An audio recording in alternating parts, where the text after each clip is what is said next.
have a seat, please. We're going to start the first talk of the night, and we're going to have James talk to us about SEO. This is so by the way, as we were just talking about, this is going to be a quick 5-minute lightning talk, then a lot of main talk. So yeah. All right, so cool. Thank you very much. My name is James Baster. I work on Open Tech Count, on this sort of local tech events, and also just started this site Tech in Scotland, pulling together lots of the news happening in the Scottish tech scene as a site for email list and things. But tonight I wanted to very quickly talk about SEO. So there will be some mild swearing, you have been warned. But first of all, a quick question. Don't shout it out, don't put your hands up or anything, just think in your head. How do you stop your site being listed in Google?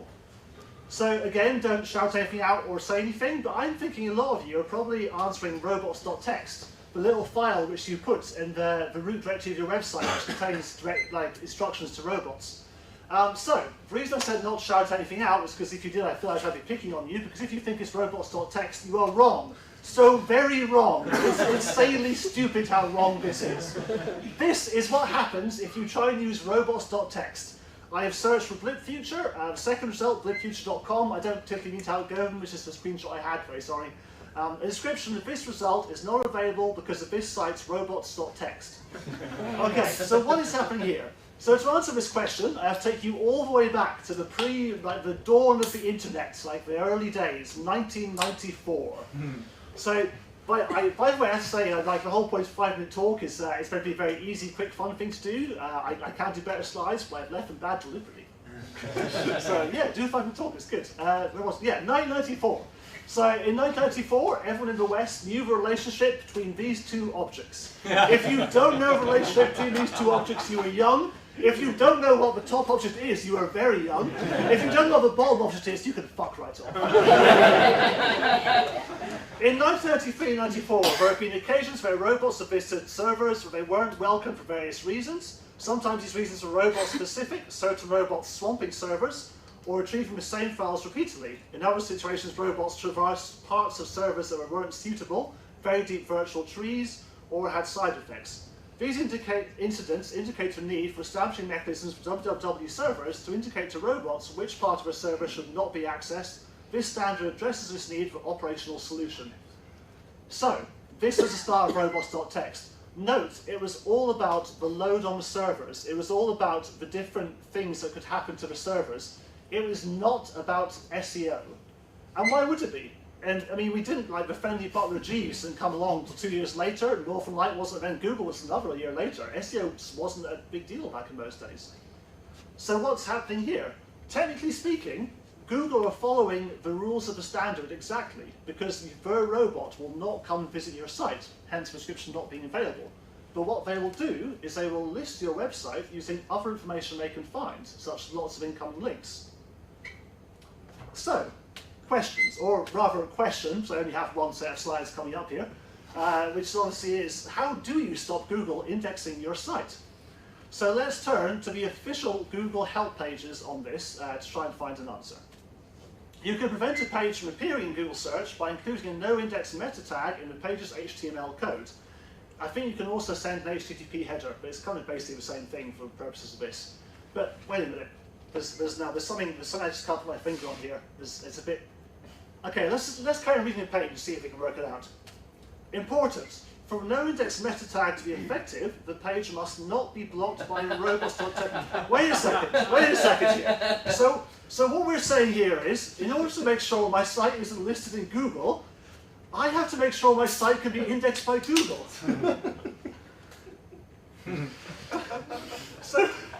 So there's basically two solutions here. Either Google could start following the commonly understood meaning of robots.txt not indexing, or we're going to have to invent another standard, and nobody wants that. So there you go. Thanks very much.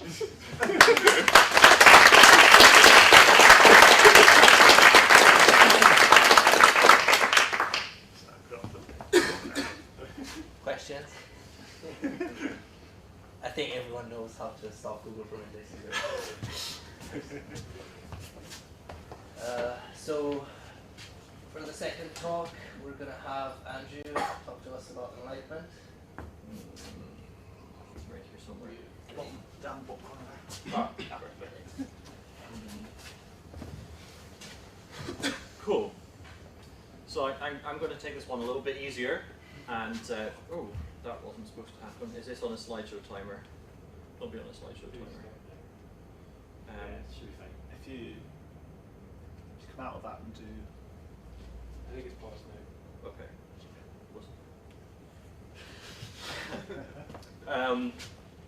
Yes. So I'm going to take a moment to do a quick poll, and please do feel free to answer this time. Before I get diving right in, has anybody heard of Enlightenment, not the spiritual movement? Ah, excellent. That's a good start. Fantastic. So as I mentioned before, Enlightenment is a project, an open source project that I work on in my spare time. And I haven't heard very much about it outside of all of the crazy people that I work with to develop on it. So I thought it would be fun to bring it out into the community again and tell people what is going on. I've included in the title EFL and Tizen as well. I'm going to assume that nobody really knows what EFL is, and that's absolutely fine. I'll get to that. Does anybody know what Tizen is?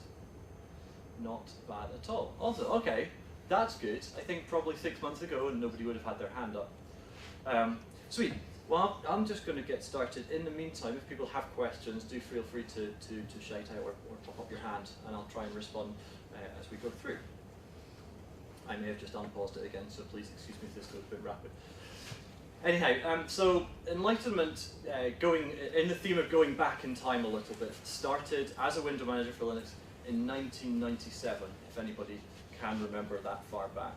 It was created by a personal hero of mine, Rasterman, and he managed to get a lot of people excited about what he was what he was creating, and it really rapidly managed to get out to almost 100 people being involved in the project in one way or another. So that's pretty exciting. This has the hallmarks of a great community starting off, and you know, the beginning of a promising story. And yet, back in 2000, barely 3 years later, work began on a really big release, and there was much rejoicing. I'll show you a bit more of a timeline later on. And that was the last that people heard of it for quite some while. And so I thought, well, I will just go and talk about what's been going on then, and we can dispel the myth that it died. So if you're going to take away anything from this slide, or you want to determine whether you can be bothered listening to the rest or not, Enlightenment was the third most popular Linux desktop environment, and it disappeared into oblivion. And I'm going to tell you how it got back into the hands of millions of people, whether you believe it or realized it, through mobile and the Internet of Things. Cool. So, Enlightenment itself, the desktop environment, window manager initially, desktop environment. I won't bore you with the details of the difference between the two, but if you're into that kind of thing, it's quite exciting that we're calling it a desktop environment now. I can take these sorts of geek questions afterwards if you're really interested. It was and is a pioneering desktop environment. Back in the early days of trying to do a lot on computers with very little power, we were supporting multiple desktops, we were supporting virtual desktops, and we were supporting Xinerama on the desktop. Now, Xinerama is certainly not a word that you would hear recently. It was super cool. You could drag a window from here to here, and you could leave it in the middle as well if you wanted it to span monitors. Multiple and virtual, again, a very geek definition of the difference, but basically all the things, very small space. It was all about being beautiful at the same time as being very carefully optimized so that you could run these things on low-powered computers that were available at the time, or on large screens that typically would require far too much memory to be addressing at that point in time. We were doing a lot with plugins and scripts. I haven't got any videos packed into this presentation, but if you look back into some of the early days when desktops were a window with a brown box around it, we had a desktop environment where there was gradients and colors, and some clever person decided it would be really cool if you had flames coming up the bottom. And then somebody decided that orange flames were boring, so let's add a feature to turn those flames blue and call it plasma. You know, there was much hilarity ensuing. It was highly configurable. You could pretty much do just about anything. And this was when there were no desktop standards, so you couldn't just boot it and there was a standard menu of all of your applications.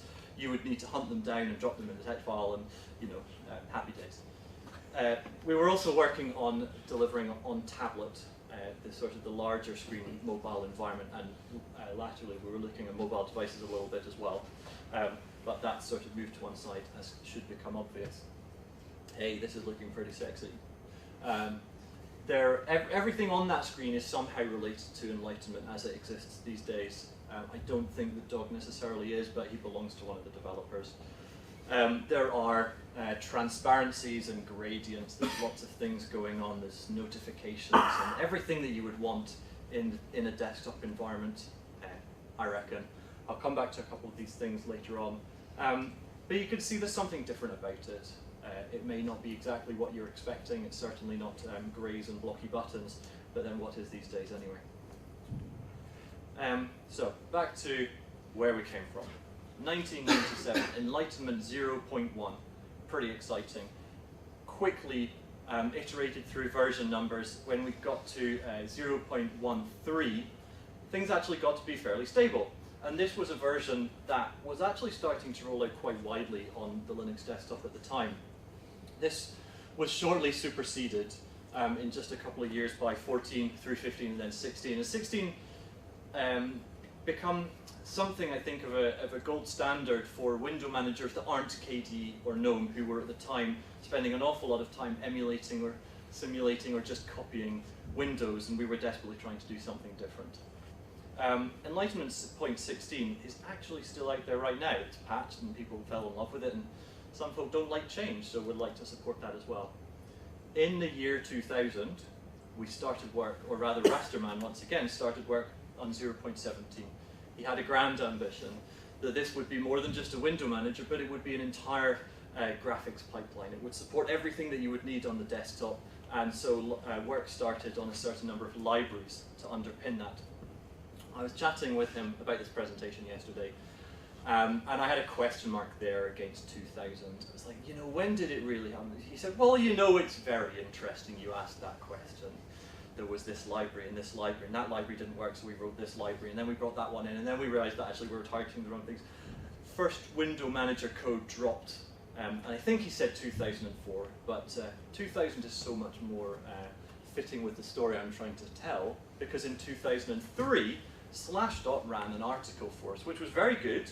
I'm hoping people are familiar with Slashdot, but maybe not regular readers anymore. They didn't really like posting Enlightenment stuff for one reason or another, and I'm not saying that it was necessarily a bad thing, but we were excited to get an article released. But confused when it had the Enlightenment Hits version 1 announcement, and we noticed what the date was. So 3 years, or 4 years rather, after work started on this grand ambition, people were already getting quite bored with the concept that we hadn't done anything exciting. And then in big bold letters there, 2012 is where we finally managed to get the next incremental release of the window manager out. Before I go on briefly, then 0.18 followed the year after, and 19, and we're on 21 now, so every 12 months there's a release out there. So it's not like we forgot how to code. Not everybody went into hibernation and then just changed their mind all of a sudden. There was a lot of work going on behind the scenes at that point in time. On the Enlightenment Foundation libraries. Very grand title, as you might have ascertained. That's EFL, which was in the title earlier on. And this is where the work was being put into back from the very early days to make all of this and more possible. So the Enlightenment Foundation libraries were born out of the idea that a lot of stuff is kind of difficult to do in a standard way in Linux if you're doing native C development especially, which all of this is. In the past we've had some success with getting libraries out onto the desktop, and we realized that it was helpful. GNOME for years was using the eSound daemon, which stands for Enlightenment Sound Daemon, and imlib2, which you may or may not have seen in many stack traces over the last 15 years, is another of those libraries that we came up with early on, and that has underpinned a lot of graphical applications and environments on the desktop ever since. But these were small contained things that kind of did one thing. You might use it if you were looking to do that in your application, but we were looking to do something grander, to build a suite, if you will, of libraries that would enable you to get really quickly started with something that was more, I suppose, in keeping with the desktop environment development that you might think of these days. I feel ridiculous saying these days, it's only been 15 years, but that's quite a while, I think, in a lot of these development life cycles. So there are around 25 of these libraries. It's going to depend on what platform you are as to how many of these are relevant. It's a beautiful library that I always giggle at. It's called Evil. You may not get any prizes for guessing that that's our Windows compatibility layer. It's not that useful in the grand scope compared to some of these other ones. So EVAS is our graphical object description layer. It's a scene graph, essentially, and it underpins all of the graphics that occur in Enlightenment, in the desktop, in the application suites, and everything in between. And that enables image loading. There's all sorts of plugins that support the latest format. We were, totally excited not too long ago to have added SVG support, and we all know how cutting edge that is these days. Then below that, I've called out eCore. Now, this is an interesting one. It has so many different modules. I don't know if you count it as one library or 13 libraries in itself. But one of the reasons I think it's quite interesting is that it's an abstraction layer for a whole bunch of stuff that would sit alongside or above the graphical pipeline. So eCore X, obviously sitting on top of X11 or Xorg, excuse me, and eCore Wayland. I don't know how many folk are up on the Wayland general news, but it's the new hotness, and that's actually not sarcastic. That is where the Linux desktop is going.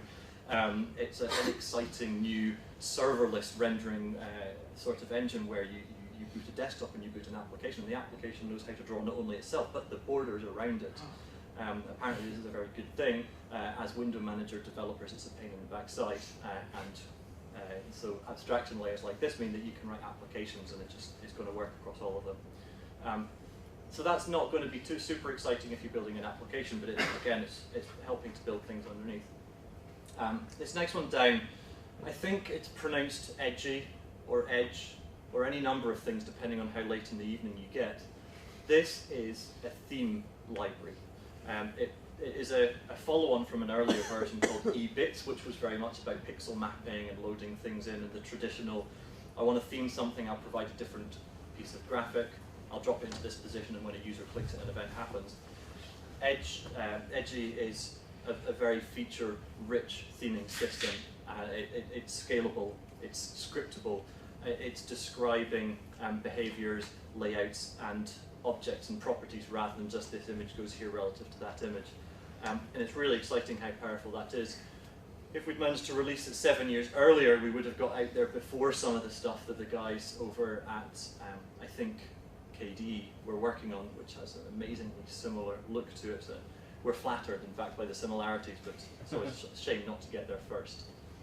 EO, the next one down, a rather unimaginative name for Enlightenment or EFL objects. I mentioned that we're coding in C, and really you'd have to be a bit crazy to do that these days. It's all about object-oriented development, right? So instead of moving to C++, don't get me started, we decided that the way to go was to write an object description of our own. So when you're programming your raw C for Enlightenment apps, you are programming indirectly through an object model layer, which is great. It's protecting you from a lot of crashing, it's handling a lot of memory stuff, and the documentation in theory is pretty great. You can look it up a lot more easily than if you were trawling through header files for your native C code. But there's a special type of mad that goes into creating a library like that, and I think it helps to contribute to this kind of 13-year delay to deliver the next version.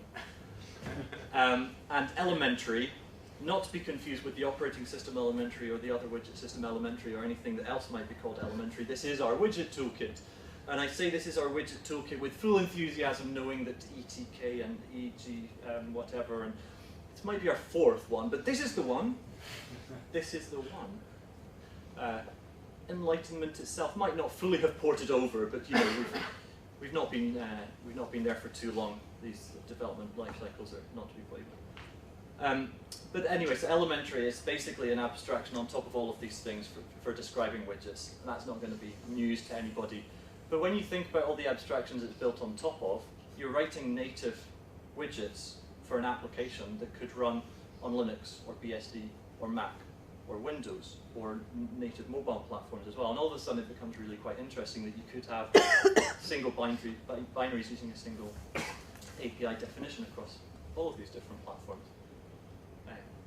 So that's kind of the EFL applications, libraries. But what about the applications that are built on top of it? 25 seemed like a big number when I was writing it. It's certainly a big font. It's not the most. But this has come a long way. We're window manager guys. Window manager did one thing and managed Windows. A desktop environment needs applications. Enlightenment is the main one. It's bigger, better, faster, more themable. It's sexier, more portable. All of the good things that create such a lovely environment on the desktop. Then terminology. Now this is our terminal emulator. And if ever you have accidentally stumbled upon a YouTube video of somebody demonstrating a technology that we've been working on, it's probably going to be terminology. It is, I think, light years, or streets ahead at least, of any other terminal emulator on the desktop. Now, there's people doing awesome things on the web, but we're native, we're on the tin. And so this is bringing the Enlightenment swing to a relatively regimented text environment. So instead of just text, it's a graphical canvas. Everything in terminology is an EVAS object like everything else. And if you want to switch out your text for an image, no bother at all. So if you're going to list an images directory, the images are going to appear in line, obviously. If you want to load a theme that has NyanCat for a cursor instead of a yellow box, naturally, why wouldn't you? And if you want to play videos in the background of your text console, hell yeah. In fact, it's configurable much like Enlightenment in just about every way that you could think possible. And if you want to write a script that boots up a really awesome text-based environment on your desktop when you log in, you could have 9 different terminology windows. Every one of them could play a different video in the background, have a different theme loaded, different font sizes and different splits, all sorts of those great things. Again, special kind of crazy. And that's of course not to gloss over the fact that these videos are just EVAS objects as well, and you could load them anywhere. And if your Enlightenment desktop was looking a little bit plain one morning and you wanted to have a video playing on your desktop, yeah, go right ahead, no bother at all. And then of course some very talented theme developers write some clever scripts inside some desktop files, and all of a sudden you've got things loading and bouncing off, and it's fantastic, a real productivity killer. Rage I include here because I think it's probably Raster's pet project at the moment.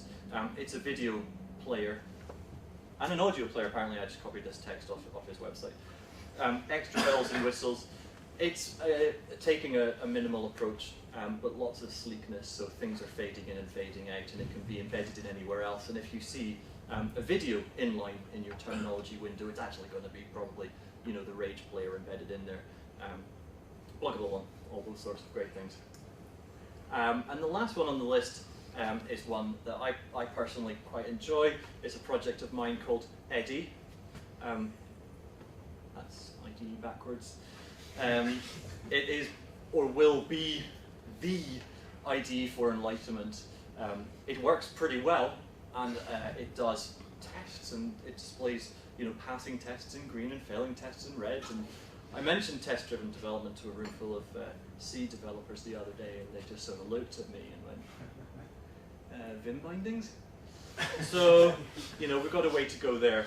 But it's actually pretty nice to be working on a rich suite of libraries like this, and to then still get the immediate feedback that you're used to in the JavaScript or whatever modern world that most other people live in day to day. So here, I decided to include a quick screenshot of terminology. There is a big buck bunny, which is obviously embedded inline. Somebody's hovered over the link in the terminal window, it's figured out what the path is, and it started playing the video. Down the left-hand side, you can kind of make out the thumbnails, which are actually pulled dynamically out of the videos and then rendered inline And then we've got some splits, and on the right-hand side, you've got your embedded indicator of where all the text is, where you are in the backlog. Scroll back, sorry. Nothing animated on there, I'm afraid, but you get a bit of an idea. If anybody's interested, I could do some more demos later on my laptop. I do have the Nyan Cat theme loaded, so you get a much more interesting cursor. Anyhow, so where does all of this fit with the mystical thing I referred to called Tizen? Well, Tizen is a mobile IoT operating system or platform, depending on how you look at it. It is the product steered by the Tizen Association. It is an open source platform that has got some really big players behind it. Samsung, Intel, LG, and there's a phone companies as well. I believe Vodafone and Orange are involved. And they are all getting behind this initiative to get a reasonable platform, a Linux stack, out onto many, many different devices. I think most of them are thinking Internet of Things, but Samsung is thinking slightly different. And they are saying, aha, well, maybe Android doesn't do everything for us. And maybe there's a Samsung group over here who say Android does, and maybe there's a group over here who say let's go native C. Either way, Samsung have actually rolled out Tizen onto a huge variety of different devices. We have smartphones, and I have it on good authority from the Samsung engineers that no Tizen-powered smartphones explode. It is on TVs. I really should say smart TVs. The chances are, if you are running a Samsung smart TV that's less than 18 months old, you are running Tizen on your living room screen. We have watches. The Samsung Gear series, the 2 is especially great, and the 3 is going to be exciting, but they're all running Tizen as well. Fridges, because, you know, if a Tesla can have a touchscreen, so can your fridge. And digital cameras. I saw them, they work, they're digital cameras. You would never know that they were running anything other than an embedded chip, except for perhaps a slight curve on the UI that you've got loaded. But what does that have to do with it all, I suppose? Well, it's EFL. It is the same stack as you saw running on the desktop. The same libraries that go into rendering that terminal window are all underpinning the Tizen system. And some of the larger screens where you're multitasking are probably running a variant of the Enlightenment window manager there as well, in a mode called tiling, where it's basically just full screen or that full screen or that full screen. And so chances are, if you're running any of those devices, this probably looks vaguely familiar. It's a mobile device. That's what somebody who's thinking, oh, it's a mobile platform, that's what it would look like. Sure, you know, it's there. The only way, really, that you can tell it's Tizen, the home screen has 2 rows of icons. The gradient behind the menu is a little bit ugly, being fixed in the next release. But that's not it. So there's a good chance that you're already using it. It's out there in millions of devices, and that's pretty awesome. So it may not be the year of Linux on the desktop, but it might be the year of Linux on your wrist or your TV. Anyhow, so I just wanted to wrap up with a quick, how on earth would I get Enlightenment? Well, if you don't want to buy a new TV just for the sake of playing with it through a remote control, the desktop's a pretty solid approach. So we have some packages available. We don't maintain packages for anything, just, you know, because Debian and Ubuntu, but then, you know, these guys over here, and then Canonical says no, and then actually somebody goes, but Gentoo's where it's at again. Some people in the community are kind enough to manage to maintain packages, but they are typically community members of the distribution rather than community members for Enlightenment per se. So that's pretty great. We've got a couple of links up here. The packaging status page will enable you to go and see, if you're thinking about a Linux distribution and you want to go, oh, which one has Enlightenment, which obviously you should do, that will tell you what's available. And it's got a list of probably 25 maybe essential things, starting with Enlightenment and going down to some of the sweeter applications. And even 2 guys have packaged up Eddie for me, which is pretty lovely. If you're not on a platform that has packages available, our downloads page is always kept up to date, and you can pull the source code and feel like a real pro by trying to get it to compile. If you have an active C development environment on your desktop, you're probably well set up. and if you don't, I couldn't wholeheartedly recommend that method. When I first got started on this project, it drove me slightly mad. It gets better all the time, but honestly, doing it manually is not for you, I wouldn't say. If, however, it is for you, you go, yes, development, I want to get all the source code, and then compile all the source code, and that is a pretty serious endeavor. We have a lot of Git, all the repositories available online as well. It's somewhat ordered by things that are essential, things that are interesting, things that people are playing with, all the way down to there's some developers here and they've got a Git repository which they're playing with. I hold no responsibility for what you find on there whatsoever. There's even a package called games, but I personally can't get them to compile. My solution as a problem-solving sort of a guy is to create this thing called EFLR. EFL gets you up and running on a platform, in theory, with a single command. Now, a few provisos here.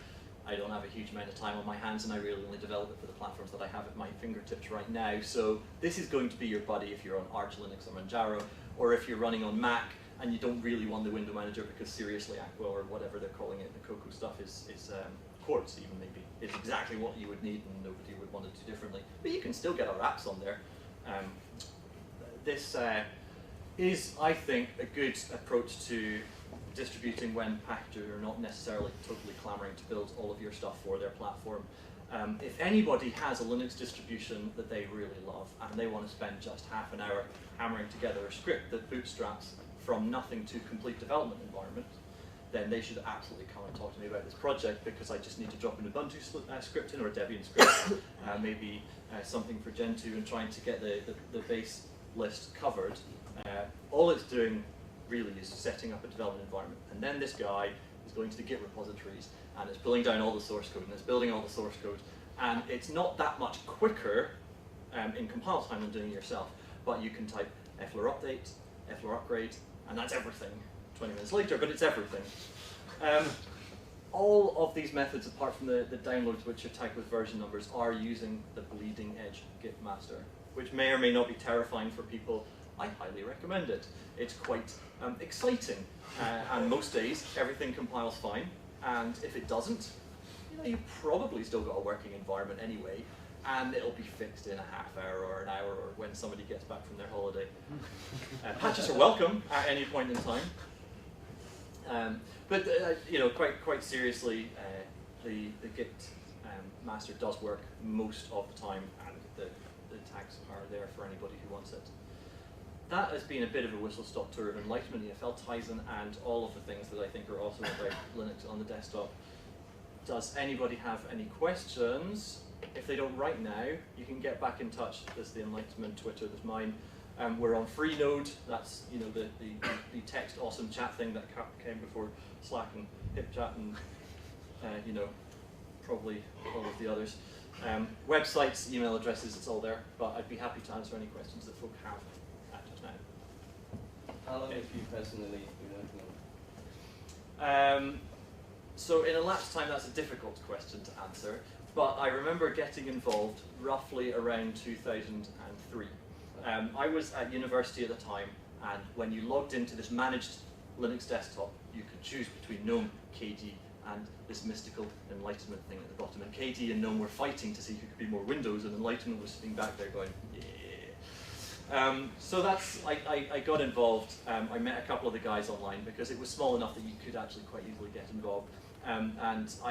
The reason I know it was before 2004 is because I remember the euphoria of the Enlightenment 17 source tarball appearing on Rasterman's sites, and this went mad. And then, we realized that maybe it was a little bit early, and it was going to take a bit longer to develop. But just for the heck of it, we downloaded it. I wrote a pager because you need one for multiple desktops, and somebody's like, "Hey, we could really do with a launcher on this." The early release of something that was functional but not complete, I think, really helped to get that interest sparked.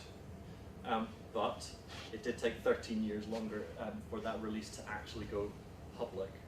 And in the meantime, I wandered, and then I came back again. So it's a fun journey to come along. But yeah, it's been a while. Is there a plan for features in the future, or a roadmap for where you want to go from today's build? yes and no. There is a long list of features. There is a long list of wish list type things. Roadmaps, on the other hand, is not something that people truly believe in the Enlightenment community. It's ready when we're happy that it's ready, which is an interesting thing to combine with having a yearly release of the window manager. But that's really just trying to keep people involved in what we're doing. If anybody was packaging it, it would be an ideal opportunity to pick it up. There are links from the website that you can follow that go to our issue trackers and all that kind of thing. And Enlightenment and all of the other projects have got long to-do lists. I think that I win at the moment. The Eddie to-do list is basically, you know, we're here and it's going to be the most amazing thing you've ever seen. No estimate of time whatsoever. But yeah, each one of them maintains a list. I think most people in this project are really most excited about the libraries and the optimization though. So we're trying to get more application, feature, awesome shiny developers on board, because that's what's going to help move it forward more. Yeah, as a competitor on the desktop. Linux on the desktop. You got any thoughts about Linux on desktop in terms of getting Linux back on the desktop?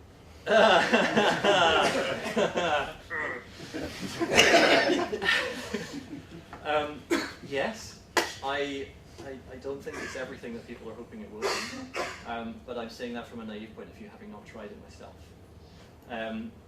I'm hopeful that it could be a really great compatibility layer and we can forget that there's Win32 or whatever it is back there at all, and that whereas to get this stuff on the Mac we need to set it up with all the native things and have it compile directly, and currently with Windows you'd be doing even more insane stuff to try and map the appropriate function calls. Most people are cross-compiling and then just dropping it onto a Windows box. It's so damn hard. So it's quite possible that that will enable the open source stuff to port over. But my understanding of some of the limitations that are currently set, at least, is that it's not likely anytime soon to complement the desktop experience. I could be wrong about that, and it's entirely possible they've got some exciting plans to expand in that area. I don't imagine we'll be at the forefront of that endeavor. It's pretty exciting to see them trying. And I think if we can just all agree that POSIX or something that looks like it is a good standard to live by, then a lot of people's lives would be easier. But you know, it's just for one more standard anyway. Is the terminal a descendant of eTerm or a replacement? It is not anything to do with eTerm. eTerm was awesome, and in its very excellent late 90s sort of a way, it was the best terminal.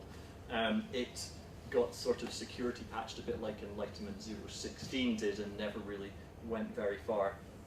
Not being mean about it, it was an amazing project, and the guy who put it together did a fantastic job. But as with pretty much everything that I've talked about, we were like, nah, start again from scratch. We've learned a lot, but we were naive.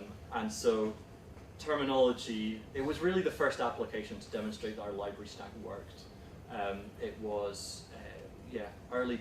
It's been under development a long time. The functionality's coming on. There's some things probably that eTerm could do that terminology maybe hasn't brought in, but it's taken a different focus on it. It's trying to do the media-rich, nice experience kind of thing, where maybe eTerm went a bit like mad and nuts on some of the geek functionality.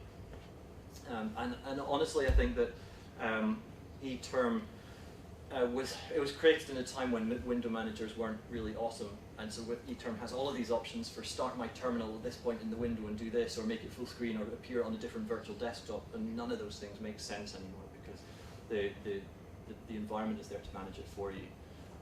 Of course, you'd have to pair terminology with Enlightenment to get that kind of power, but it works just as well in lots of other places. So yeah, no, we write stuff from scratch all the time. Yeah, 13 years. One last question.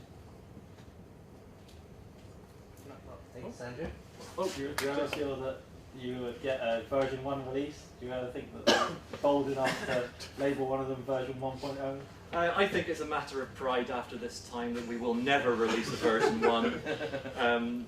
21 has been dubbed 1 by some people, but no. The libraries, on the other hand, they've gone through huge numbers of iterations, and that hit version 1 a few years ago, and we're on 1.18 or something for the library stack that underpins it. People like Samsung and most sane people that want to do a commercial stack want to know that you've got that 1.0 and you've moved on, and there's no zeros and there's a whole positive number at the front. So there's a more sensible semantic versioning system for the libraries, but Enlightenment, I don't see it ever going one. Matter of principle. Cool. Thanks very much. Thanks, Andy.